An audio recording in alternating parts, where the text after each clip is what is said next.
Parmi les acquis, l'AES dispose déjà d'un passeport, mais beaucoup de questions se posent sur la mobilité des citoyens de l'espace et de leurs biens. Monsieur le ministre, est-ce qu'il faudra s'attendre à des visas entre l'AES et la CEDEAO? Bon, nous nous réjouissons d'abord que nos États aient réussi collectivement de mettre en place un passeport, ce qui démontre l'attachement de nos chefs d'État par rapport à l'effectivité de la libre circulation de nos citoyens. D'abord, dans notre espace, quand on en parle, c'est d'abord la priorité, c'est renforcer la libre circulation entre nos trois pays, mais aussi permettre à nos citoyens de se déplacer librement. C'est un acte souverain qu'on a pris par rapport à ça. Au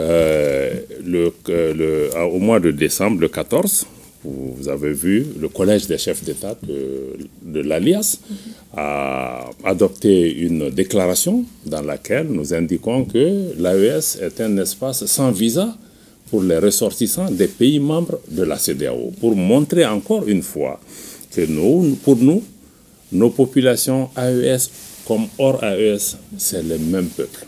Donc, renforcer leur identité, ils peuvent continuer à se sentir chez nous et qu'ils n'auront pas besoin de visa par rapport à cela.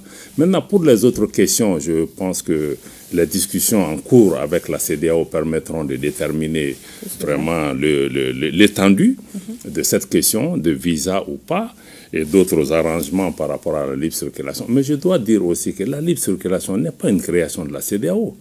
Nos États sont partis à l'indépendance dans les années 60. De 60 jusqu'à 1975, vous n'avez pas entendu d'imposition de visa entre nos pays. Ce sont les batailles, les résultats des luttes des pères fondateurs des indépendances pour pouvoir créer des relations fortes de solidarité entre nos pays. Et ensuite, si on regarde aujourd'hui, même du point de vue, on a quitté la CEDEAO, c'est vrai, mais du point de vue de l'UEMOA, l'Union économique et monétaire ouest-africaine, où nos pays restent membres, les dispositions par rapport à la libre circulation des personnes sont les mêmes qu'au niveau de la CEDEAO. Donc, de ce point de vue, si les textes sont préservés, il n'y a pas de souci particulier à se faire. Et en plus de ça aussi, il y a des arrangements bilatéraux qui existaient entre nos pays avant même l'existence de la CEDEAO. Tant que ces accords ne sont pas dénoncés, je pense que ces différents éléments sont là. Et les négociations permettront de définir cela. En tout cas, pour ce qui nous concerne, nous ne pouvons décider que pour nous, nos chefs d'État et nos populations ont très indiqué que nous sommes dans une vision panafricaniste. Il y a quelques différends, comme le ministre du Burkina l'a indiqué tout à l'heure, entre quelques dirigeants de certains pays et nos États. Mais pour nous, nous sommes les mêmes peuples. Nous ne travaillons pas à diviser la population.